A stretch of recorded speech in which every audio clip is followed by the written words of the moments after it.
In this video we are going to take a closer look at the dedicated transport battlefield role of a Deathwatch army and how to best include them in 9th edition. Dedicated transport, you say? But we Deathwatch just teleport in or ride a Corvus Blackstar in style? Surely we have no need for transports? Well, let's find out.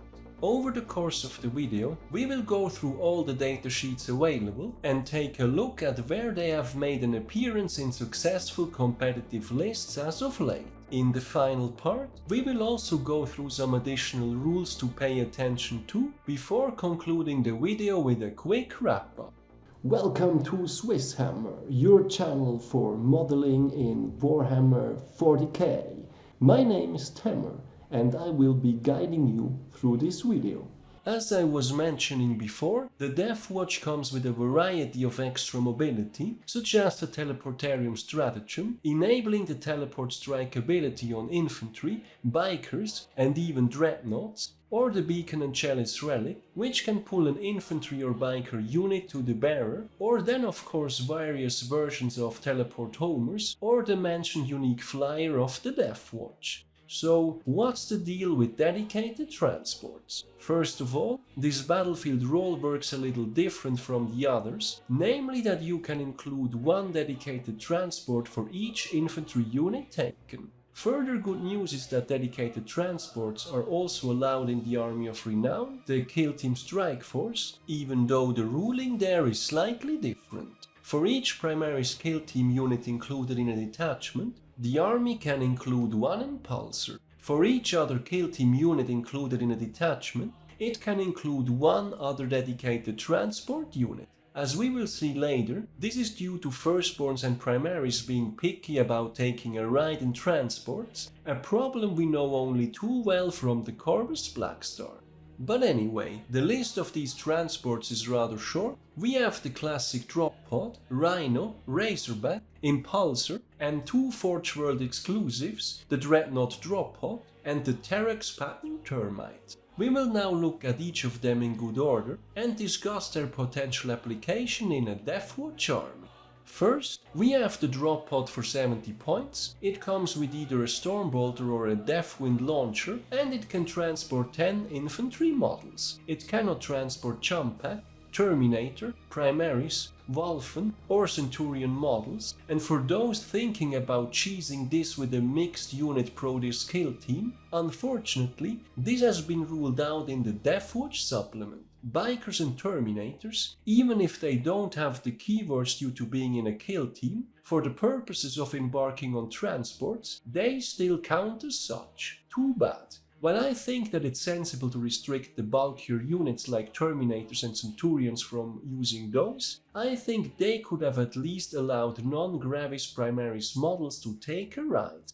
But anyway, the main feature of the drop pod is its drop pod assault ability. It starts off the board, but units embarked within don't count as reinforcements, and they can also arrive turn 1 regardless of any mission rules, making this the only delivery system that can circumvent the match play rules to not allow reinforcements arriving on turn 1. Units must then also disembark, and no units can embark again. From a Deathwatch perspective, this can be quite useful to deliver Deathwatch veterans with various loadouts. For instance, back in September, at the London GT, the controversial Alex Harrison used a drop pod to deliver some frag cannon vets. He ended up on rank 2 after having been shot off the table by unnerved Admech in the finals. Link to tournament coverage and list is in the description. A more recent example is Michael Costello, who used a drop pod to deliver a kill team of Stormbolter veterans in one of his early Army of Renown list iterations, which he played at the Leicester GT back in December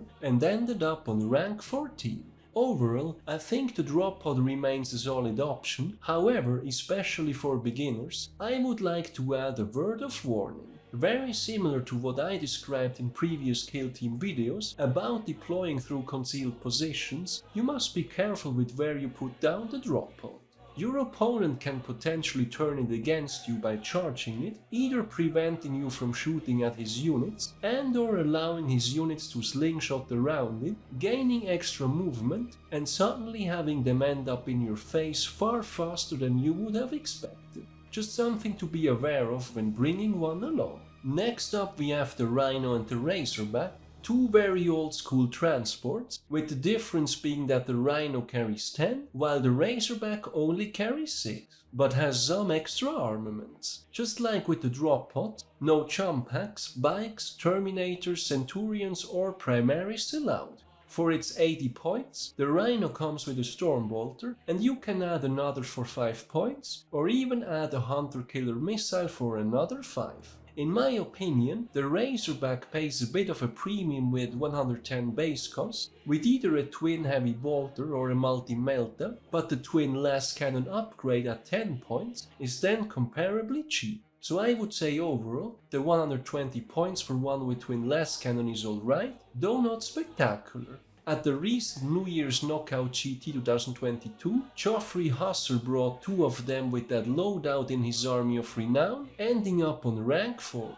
In addition to bringing some extra anti-tank to an Army of Renown with a Razorback, I think the Rhino is also interesting for protecting a combat squad of minimalistic Deathwatch veterans, guarding an objective. As it goes with our Produce Kill teams, depending on loadouts, it can be that you want to dedicate the mandatory 5 wets to some objective duty. With more long-ranged indirect fire in the game now, a Rhino can give them some extra protection or just getting them around the battlefield faster. Last but not least, a Rhino can also be a good way to move block or act as a buffer for eating mortals, not that much chaff in an Army of Renown as it is. Both the Rhino and the Razorback also have the smokescreen keyword. Moving on to the more stylish Primaris variant, the Impulsor. This one comes at 110 points base cost, and it can transport up to 6 Primaris infantry models. It cannot transport jump pack or Gravis models. I have to say that GW went a little cheap here with the transport slots, given that you cannot take Gravis anyway. I think 8 would have been much more sensible. The Impulsor comes with either 2 Stormbolters or 2 Fragstorm grenade launchers, and an Iron Hail Heavy Stubber is available for an extra 5 points. You can then pick 1 out of 4 war gear options for extra points, though I think the by far most common one is the Shield Dome at 15 points for the 5+ symbol, bringing the total cost up to 125, which is again on the pricey side. Furthermore, it comes with the handy assault vehicle rule, which allows units to disembark even after the transport has moved. They are however not allowed to charge this turn.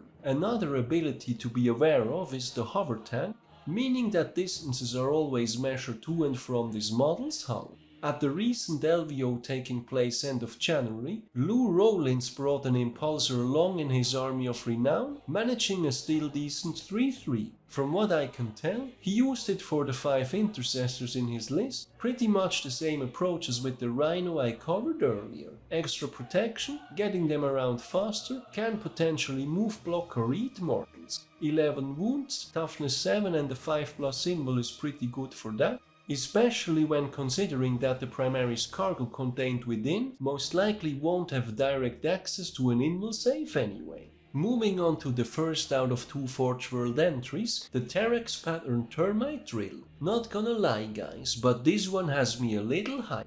For 180 points, we get a toughness 8, 14 wounds drill with a terrax melta cutter, 2 terrax stormbolters and the termite drill. The 2 stormbolters can be replaced by flamers or by twin volkite chargers for an extra 10 points in total. It can transport up to 12 infantry models, very much like the previous Firstborn transports, no jump pack, Terminator, Primaris, Wolfen or Centurion models. It has the Subterranean Assault ability, which means that it stays off the battlefield and then arrives as reinforcements later.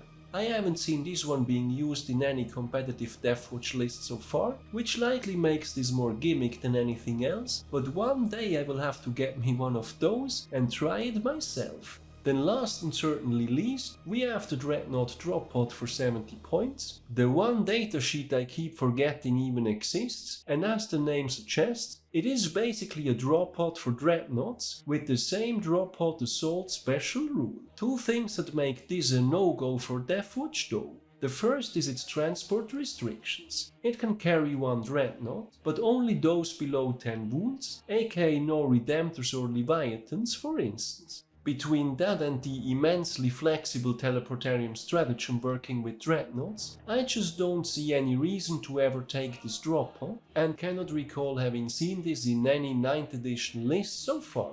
All in all, I would conclude these datasheet reviews by saying that there is room for any of the dedicated transports from the Space Marine Codex, while on the Forge World side, the drill is perhaps an interesting gimmick, and the Dreadnought drop pod most certainly useless in the Deathwatch. There is one important thing, however, we have not talked about so far, which is disembarking. There are a couple of rules to be aware of here, especially if you are an older player of earlier editions. If you want to disembark units from a transport, you must do so before the transport has moved. The exceptions here are the drop pods unloading their cargo upon arrival, the drill allowing disembarking upon arrival, and the Impulsor with the assault vehicle rule, but otherwise, your units cannot disembark that turn after the transport has been moved.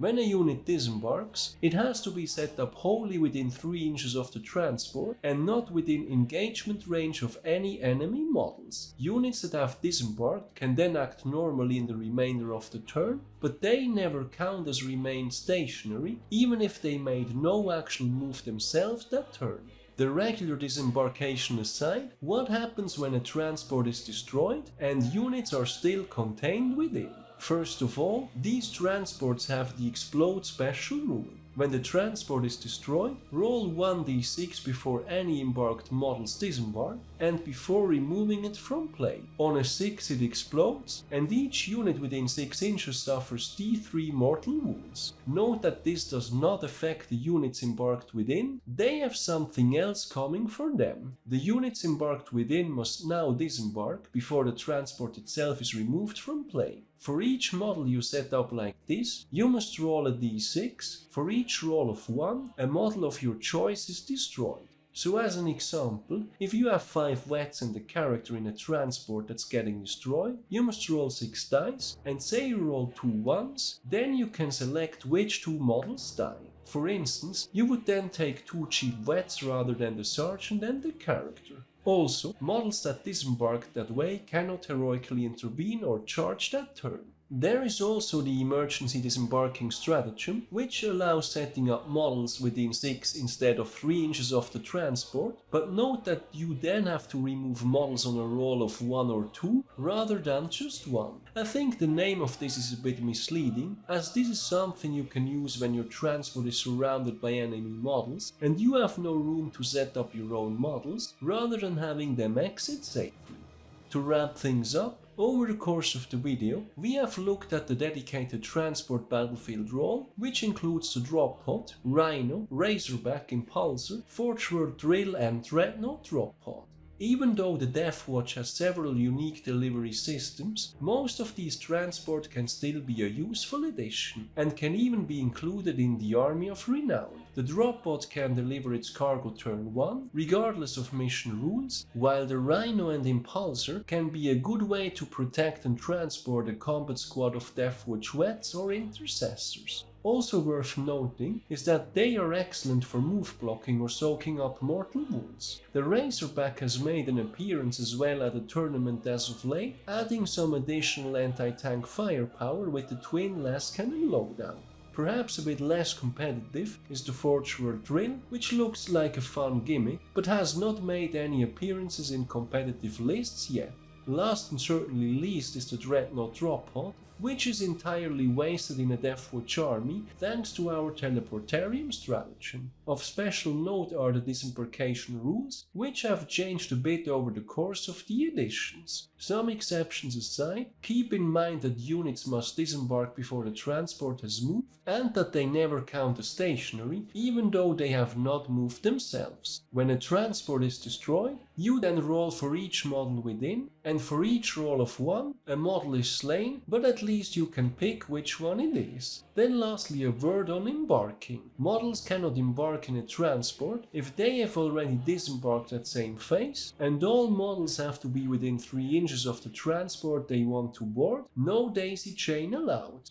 So that's it for the dedicated transport battlefield role in the Deathwatch. Which ones of these have you been using yourself, or are you going all transportless in your Deathwatch army? Have I missed anything important, or gotten any of the rules wrong? Let me know in the comments. Finally, I would also like to mention that there is a SwissHammer Facebook page where I will be posting links to my videos as well as articles I find of interest. I do read a lot about the hobby, but not all of it will always end up as its own video. I look forward to seeing you there as well. I do also have a Patreon page. If you like my content, any additional support is greatly appreciated as it helps me invest into future videos. As always, thank you very much for watching, guys. Your continued support is greatly appreciated. I hope you have been enjoying this video. Give me a thumbs up if you did, and don't forget to subscribe if you haven't done so already. Thanks again and see you next time.